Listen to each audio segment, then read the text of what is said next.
All right, moving right along here. This is a review of the October 31 through November 3, 2024 Dallas Card Show. Now, again, like the last video, some of this stuff was acquired at this show and some of the shows after it, and some was on eBay. I'm just kind of like threw together a pile of fun stuff here. So let's get into this. Okay, first on the list is the 1997 Bowman Chrome International Refractor Ben Grieve. I got this one at eBay. I don't think I have this. I didn't check. I mean, like, it's interesting. I started building this set many years ago, and I sometimes add to it. My progress is pretty minimal, but you know, I have quite a few cards in this set, and every now and then I'll go online and see if there's, you know, something else I might need. It's rare though that I add to it. It's 300 cards, and half of the set are rookies and half the set are veterans. It's kind of like how it was split up. The rookie era cards are blue framed, and the veteran era cards are red framed. So obviously Grieve being a blue framed because it's rookie era. Todd Helton is blue as well. And obviously Kerry Wood, first year. Travis Lee, a bunch of other classics in this set. Great set. Love this. I love the flags in the background that represent the heritage of the player. This being the first year of Bowman Chrome, I remember not ever buying it back then. I think I bought a pack of basic 97 Bowman in 97, but Chrome was out of reach for me. And I think I may have opened a pack of that since. I don't remember. And if it was like, I don't know, 2013. So quite a ways back. I really like the design, the lined gray background on these cards. It really just works with the colors. They're great. This is back when the Chrome still used that cool etching design. You don't see that as much now. Things are real flat and smooth, but I really like the etching sort of style of these older Chrome cards. It's so funny thing, 1997 was 28 years ago. Man, where does the time go? But yeah, Grieve was a big player back then. And when I bought this, I feel like I kind of overpaid for it. And then another one surfaced for almost half the price. Buy it now. So I just bought that other one too. So I have two of these. I probably won't look for another Grieve. I don't really need a third example of this card. It's like one of those things where you buy something for high value, and then if another one surfaces for cheap, you get that one too to kind of make up for the fact that you paid a lot for the other one. It's not a normal thing for me, but you know, I did it this time. It's rarer that I do that. I've done it a few times, but it's usually on serendipity. Like I wouldn't actively pursue this card again because I have two of them now. And I haven't gone through my 97 Bowman Chrome International Refractors to see if I had this card. I don't think I have it though. And so I was glad to get this. I always liked Ben Grieve. He came up with Travis Lee, like they were both superstars, like in that mid to like late 90s era. And I filed their cards in that time frame. Travis Lee kind of hit me a little bit more in terms of like my influence on collecting him, because he was the last prospect I bought into before I got out of the hobby for a few years. And so I have a kind of a little bit more of a kind of like a nostalgic reference to him. But Grieve was another one of those guys that I remember pulling or seeing at shows and be like, oh my gosh, I gotta get this card or that card of Grieve. And so these guys really, they take me back to a different time in my life. It's kind of somewhat endearing actually that I'm brought right back into time when I see some of these guys. And Grieve and Travis Lee are two specifically who, when I see their cards, I'm immediately brought back to that time in my life. And so these international refractors were inserted one in every 24 packs, which I believe is the box makeup. So one per box, I think. I never bought a box of 97 Bowman Chrome. I don't know if I ever will. I don't see them ever out in the wild. Like I don't see boxes of Bowman Chrome from this year. There's certain products I just don't see. 97 Pinnacle Certified or Totally Certified, those are also really rare boxes. There are several from that late 90s run, that block, that are they're just hard to find. And I don't actively search for wax though, so that's also another reason why I don't see this stuff. But so really happy to get this. This is cool. This is the Ben Grieve 1997 Bowman Chrome International Refractor. All right, moving on here. We have a Eddie Murray / Reggie Jefferson 1997 Donruss Limited Exposure. This is the refractor. Yeah, I picked this one up on eBay for like, I think it was like $1. And then I got the Deion Sanders at a show. And actually, I think I got that card twice. The same of like the exposure for Deion Sanders, and I don't remember who's on either side of the card. But I decided to showcase the Eddie Murray instead of the Deion, only because like, I don't know, I think I collect him quite a bit more than Deion Sanders, and so he kind of fits. He played with the Angels when they had that cool like Disney sort of logo with the wing on the A. So people have like a different sort of, how do I say it? They like either love it or they hate it. I don't really care, whatever. I always like the Angels. At least I became more of a fan when I lived near Anaheim. I lived just like 5 miles from Anaheim in Fullerton. And so I've been to Angels games and I always just appreciate Angels stuff. I don't really actively pursue Angels stuff unless it's like a collection, and I might piece out the Angels cards if it's something high end, but usually I just pass on it and just ends up in the donation pile. But yeah, I like some of the Angels stuff. I actually have a coaster here. Angels coaster. I've had that for a while. I think I got that given to me by a friend of mine in 2012. And I've just had it on my desk all these years. It's always just on my desk. That's what I use on my desk. So yeah, I'm an Angels fan. It's cool. I like that. This is a great card. I like that the refractor finish. They're pretty common. They're inexpensive, but they look good. They're attractive. You know, whenever I see limited out, I automatically think it's Leaf limited, but this is one of those instances where actually it is Donruss limited. And so you see the big L and then a limited over it, so you automatically think it's Leaf limited, but in fact it is Donruss limited, which is also an awesome product. And so I was really glad to get this. Like I said, it was $1. I think the Deion was in $1 box too, but typically with the $1 box stuff, I'll get like such a stack that I'll get the price per card down to quite a bit lower than $1, depending. Like I have some friends and they say, you know, I can't do any better than 80 cents a card or whatever, and because these are, you know, fresh batch or whatever. And so I buy enough that like a big enough stack that I can get it usually even better deals than that with them because they know I come back to them every show. Some of my favorite guys at the show. There's just a couple guys I go to at various shows, and I always dig in their stuff and find whatever. I might spend like $100 every show at one of these guys' tables, and then I might see 4 or 5 guys at that show. And so I'm usually coming out with quite a few cards, but everything is specifically cherry picked and fits in my collection. I'm pretty picky, but I work quickly. And so if you see me carrying out a box, it's all choice stuff that I hand picked. And I do that a lot though. I'll like walk back to my car with a box and then come back, get another box cards, walk back again. Usually like 2 trips per day is pretty common, I guess, but I'm working fast, like really fast. I'm working hard. And so I do the work. You know, I showcase these cards. A lot of them, like I said, over the years, are up until recently. They're all stuff at the shows, but and a lot of this stuff we're going to be talking about was from shows. But you know, I have to work hard to find the stuff I do. It's not just like, oh my gosh, he's lucky he got. No, it's not that. I put in the hours. I'm there. You know, sometimes sitting at a booth for 4 or 5 hours.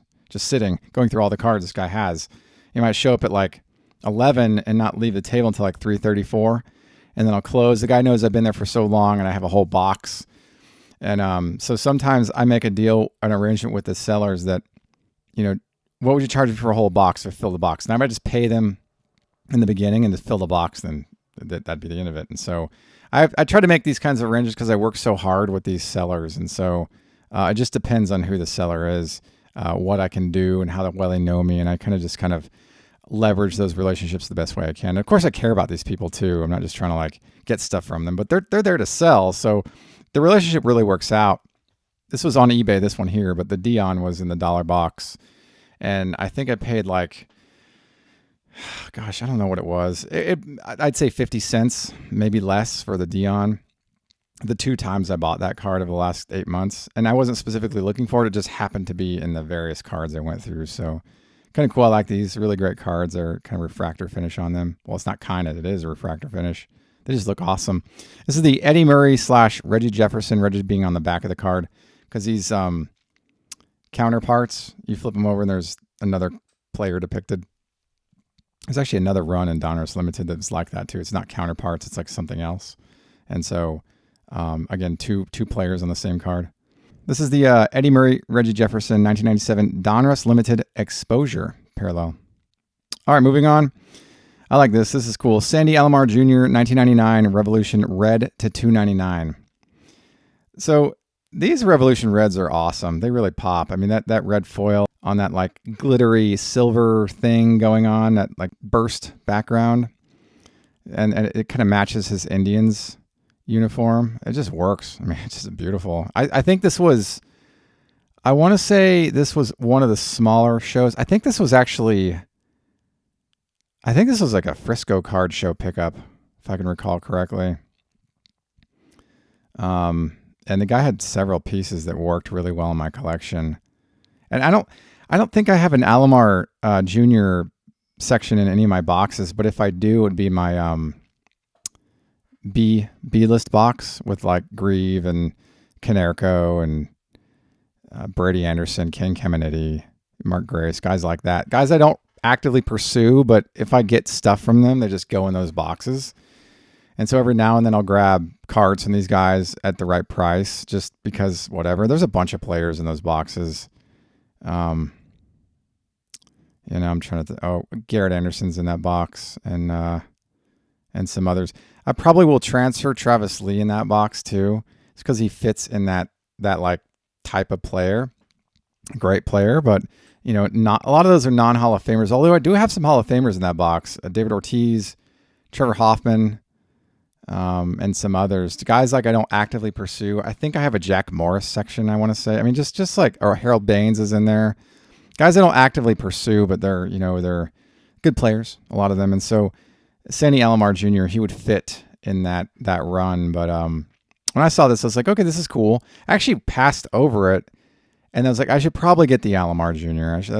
I'm probably gonna be happier just grabbing that. Let's just put that aside with the pile. I think it was like about that high, about an inch. I think I got from that seller, and these are all in semi-rigids, much like you see here.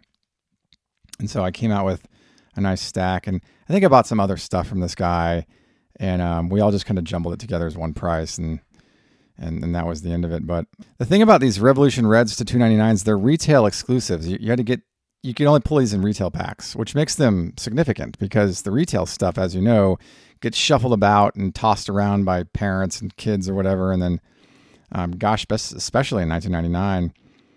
And then stuff falls on the ground, and then it doesn't get restocked after the retail company sells through on it. So these are, somewhat harder to get in that way.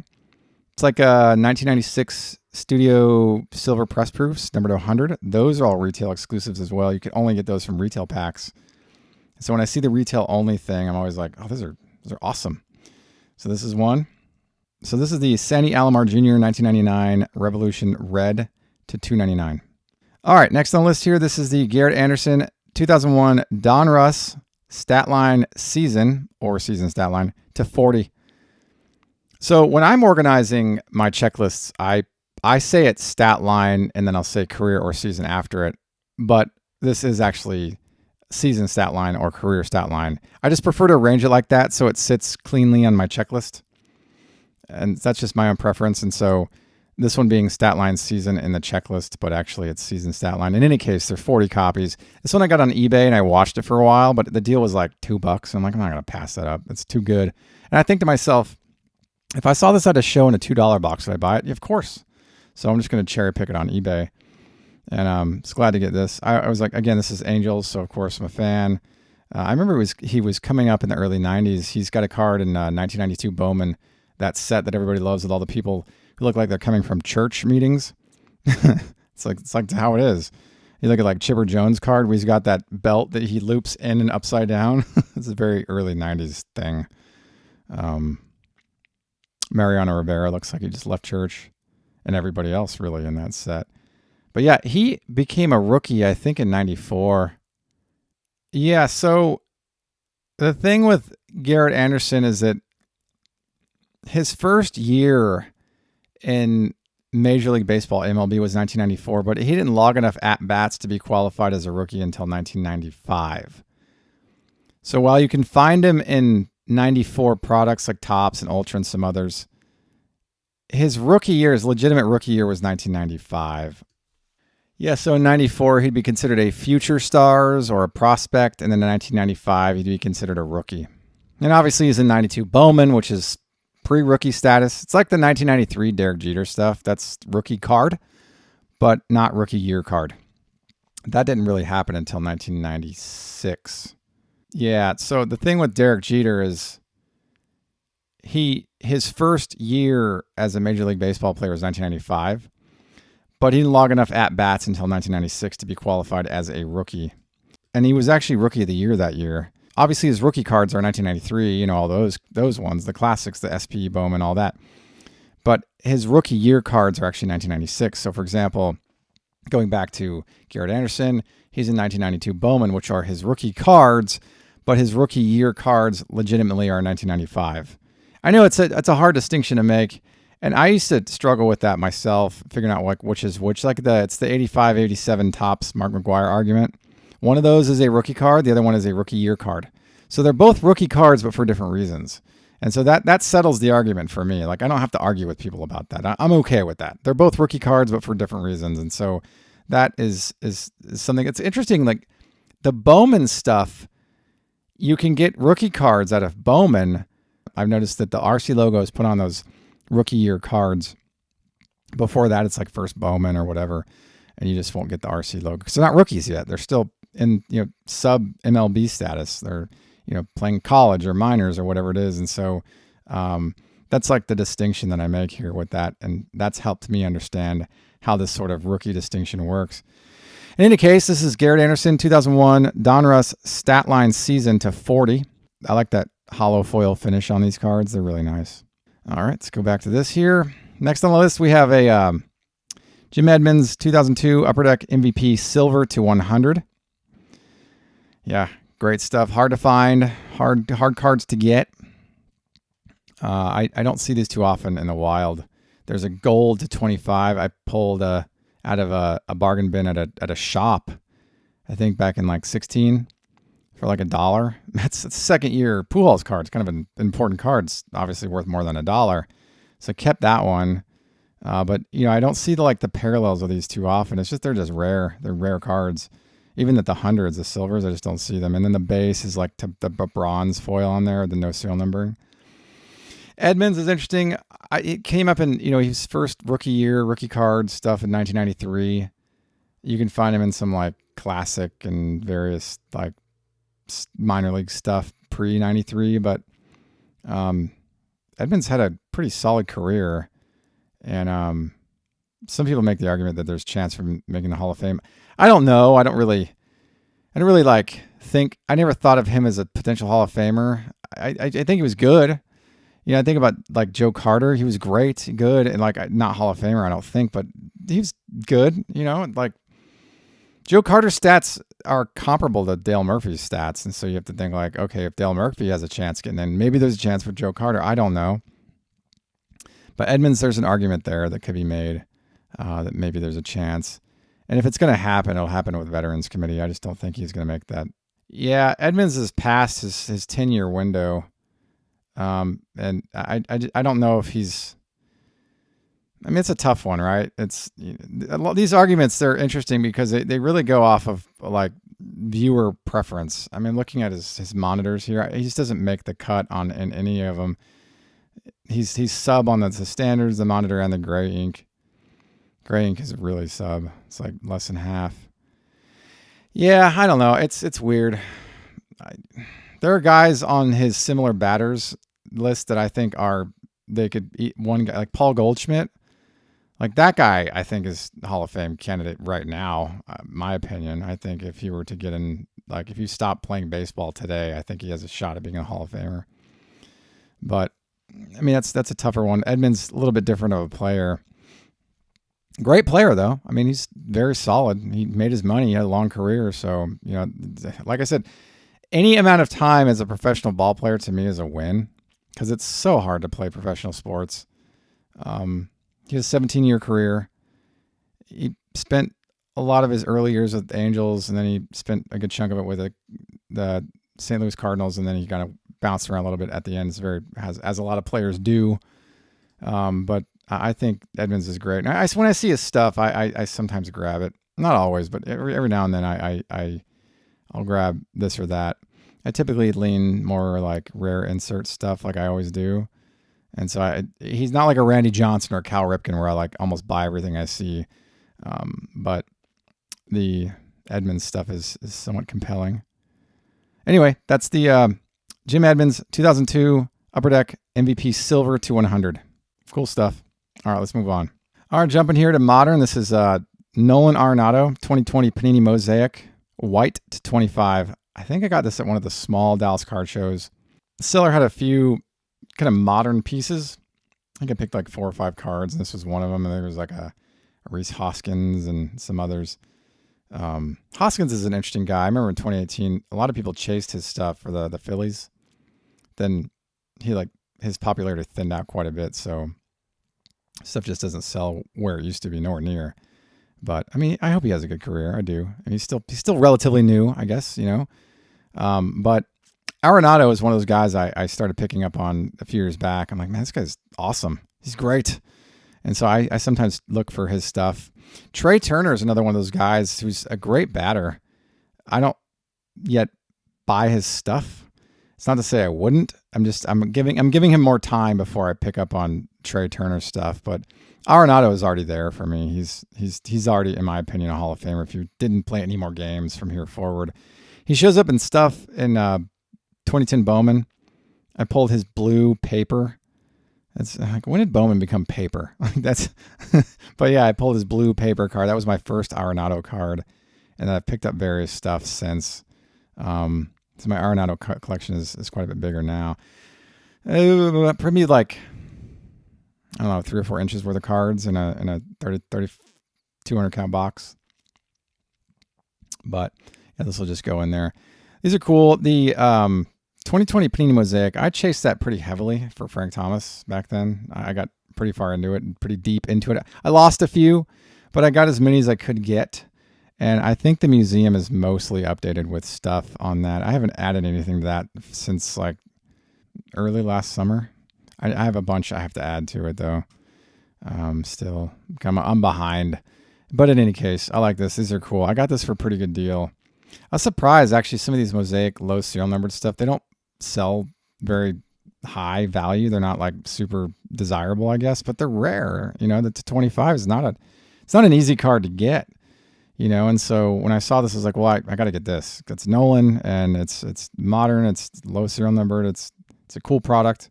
And so I grabbed this with some others. I was glad to get this. This is the Nolan Arenado 2020 Panini Mosaic White to 25.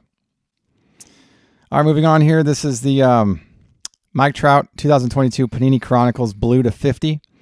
So again, a modern product with a bunch of parallels. When I saw this, I was like, oh, this is kind of cool. It's kind of a neat card. I think Chronicles might be a lower end product because the cards, they seem that quality. Not a bad thing. They're nice looking cards. I think they're done really well. I don't need fancy to be happy. This card fits in my collection because it's like the right thickness. Doesn't have a chunk of jersey, not an autograph on it, but it's a low serial number. And it was cheap, a few bucks. I mean, not a big deal. And this may have been acquired from the same guy who sold the Nolan. I don't remember. I mean, it's just so many shows I've been to. But I was glad to get this. This is a cool one to get. I think the blue does really well with the red on his jersey. And it just works. It's just nice. I don't have that much Trout stuff, but I get it occasionally. Every now and then I'll grab a Trout card. He actually collects cards. Yeah, I see footage of him at shows trading cards with other collectors, which is just such a cool thing. I think he's awesome. He's a guy that if he retired today, I think he'd be in a Hall of Fame, just without question, just done. And people say, oh, he's not playing long enough. Well, neither did, Sandy Koufax. That's the argument, right? Like, I'm a big fan of Don Mattingly, and the argument with him is he didn't play long enough. I was like, he played long enough. like 13, 14 years is, I think, plenty amount of time. I still think Mattingly should be put in as a player. That was awesome. For the mustache alone, right? Anyway, so there you have it. This is the Mike Trout 2022 Panini Chronicles Blue to 50. Cool stuff. All right, this one I got on eBay. This is the Miguel Cabrera 2023 Topps Archives Orange Hot to 15. Okay, so the thing with this, and the serial number on this one is 15 out of 15, so that makes it like a 1 of 1. I don't do that, first and last and jersey number 1 of 1s. I don't really care. A friend of mine does the 35 out of whatever for Frank Thomas. So if I see something that's like that, I usually just kick the link over to him because he does the 35 to whatever, and I don't really care. I just give me the card and any serial number. I'm not whatever. I have some 35 to whatever Frank Thomas cards, but I don't actively pursue them because I just want the card. I don't really bother with the serial number thing. But anyway, this is the lowest numbered parallel that's not a 1 of 1 in the 2023 Topps Archives run. When I saw this on eBay, I was like, wow, that's a pretty good deal. I think it was like $20. So I could grab that. I'm a Miguel Cabrera fan. I think he's going to be a Hall of Famer. He's fantastic. Miguel Cabrera is for sure a Hall of Famer. Yeah, he's a 3,500 player. It means he had more than 500 home runs and more than 3,000 hits. And this guy is so decorated. I think he's one of the most dominant hitters in all of baseball. And, I see his stuff at shows and whatever, and I'm always floored by, like, the prices on things because he's one of the greatest hitters, I think, ever. And, look at his stats now and his performance rivals guys like Eddie Murray, obviously Rafael Palmeiro, because those are also 3,500 guys. Dave Winfield, Adrian Beltre, Frank Robinson, Gary Sheffield, Ken Griffey Jr., David Ortiz, Manny Ramirez, Melott. I mean, those are some of the guys who have similar batting from Miguel Cabrera. But a lot of those guys are legendary status. I mean, they're prime top guys in their respective crafts in baseball. And so I'd say all of them. All of those guys are like that. I mean, Manny's a different story, right? Because of the whole steroid thing, but he was a great hitter for a long time. I don't know when he started doing the roid thing. I don't remember when that happened. I just remember like Manny he was great. It's like the Bonds argument. He's great before steroids. Yeah, sure, fine. I mean, whatever. Great. Yeah, it's true. But Miguel Cabrera, I think he stayed out of that limelight and he played later on, and he's in 2000s to the 2010s block. That was his era.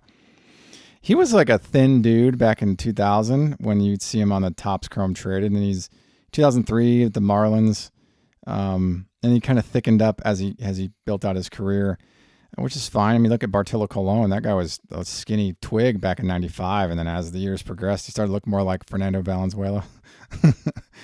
Bartolo Colon. But everybody loves Bartolo Colon. But yeah, this is cool. This is the really great card. I like the 65 Topps design on these. I think the Topps Archive stuff is cool. I mean, Topps does a really good job with like most of this stuff. I appreciate the company and the stuff they produce.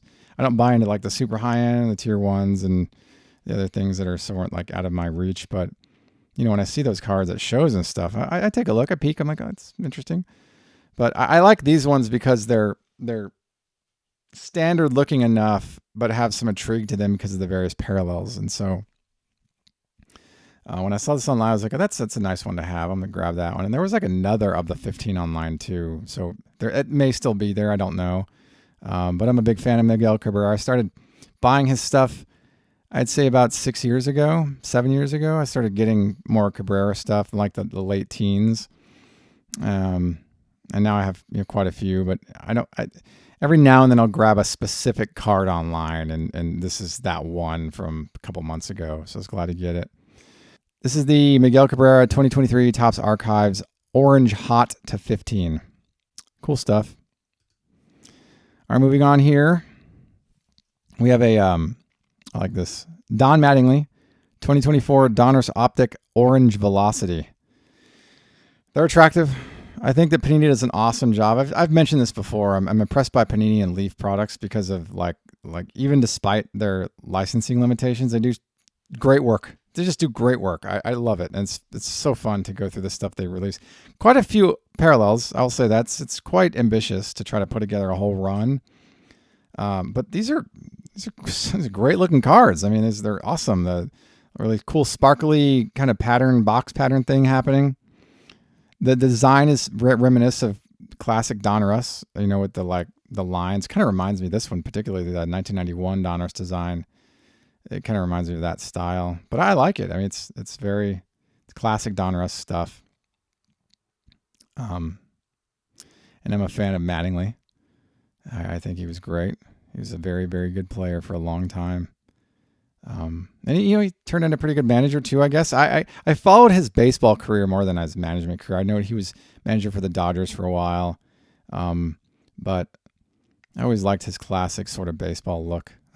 The mustache gets me every time. But yeah, this is one when I saw it, I was like, well, I got to get Mattingly, of course. And I think this was it was like a $1 or a $2 card. I don't remember. There's another guy at the shows, the big shows, who he has cards in top loaders and tape on top, and depending on the color of the tape, references the price of the card. But I buy so much from that guy that he just says, just give me a price per box. You can fill a whole box. And so I think this came out of that box. At last show, or I think it was the last show.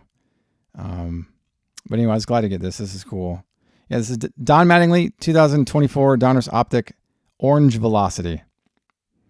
All right, last on the list here. This is awesome. Love this. Mark McGwire, 2024 Stadium Club Power Packed Green to 50. You might not think of it to look at this card, but the insertion ratios on these green to 50s is 1 in 1,175 hobby packs. That's a lot. Yeah, I think I got this on eBay for $15. It was on eBay, and I watched it for a little bit, and I think I want to say it was an offer, or I don't remember what it was, but I bought it outright because I knew the insertion ratios were high. So this is the lowest serial numbered of the parallels that's not a 1 of 1. I wanted to get an example of these. And Mark McGwire, one of my favorite guys, of course. It's so funny. The modern stuff, if you look around for any amount of time, you'll come across inserts that, without really even paying attention, might be incredibly difficult to pull. And people they pass them by. They don't even look at them. Like, this is one of those ones, like, man, that's a lot of boxes to open, over 1,100 packs. That's a lot of boxes. It's cases to get one of these green parallels. Yeah, modern, there's so much crazy rare cards that people just tossing them aside. They don't even pay attention. I'm like, okay, I'll dig into that. There's so much, though, I'm picking up on, and this is just one of many, right? And so, like, this one being pretty big deal, and the roster on Power Pack is pretty solid. You can find guys that are veteran dudes, and you can find some of the current guys who are popular, too. But really great stuff. I was glad to get this, because I wanted one example. And of course, McGwire, a favorite of mine all day. He's one of those guys, when I see his stuff, I'm always like, set it aside. So I usually come out with like a stack of McGwires, a stack of Ripkins, just certain guys I appreciate in baseball. And I try to get their stuff as often as I can, depending on the price. I'm not going to buy everything, of course, but this is one of those cards I was like, wow, I'm doing some research on the modern, trying to learn some more of what is what, which cards are rare, which subsets, because I want to learn I want to be a master of modern, in addition to my knowledge on the years prior. So I'm trying to pick up on as much as I can and learn as much as I can about it. Always learning, and so this is just one of those sets that I pay attention to, and there are several every year. I try to learn like new stuff, new sets, or insertion ratios, who's in the set, these kind of thing. And so a couple of Stadium Club inserts that are really great. The Beam Team stuff that's coming out. There's a set that looks like the 93 Beam Team from basketball, but it's baseball players. Those are pretty cool. I like those a lot. Those look nice. They're attractive. It's a good design. It's about time we got a set like that, right? But yeah, I was glad to get this. This is the Mark McGwire 2024 Stadium Club Power Packed Green to 50 with an insertion ratio of 1 in 1,175 hobby packs. So, yeah, there you have it. That's my run of cards from the Well, I'm assigning them to the October 31 to November 3, 2024 Dallas Card Show review. Obviously, not all of them came from that show, but I'm trying to round out my reviews here. I'm a little behind, so I'm trying to just get caught up. Because I don't remember specifically what I got to this particular show, I figured you appreciate at least having something to talk about, and so here we are. Thank you for tuning in to Radicards TV on Radicards.com. I'm your host, Patrick Reno, and until next time, enjoy collecting. If you like this content, please subscribe. Thanks. Enjoy collecting.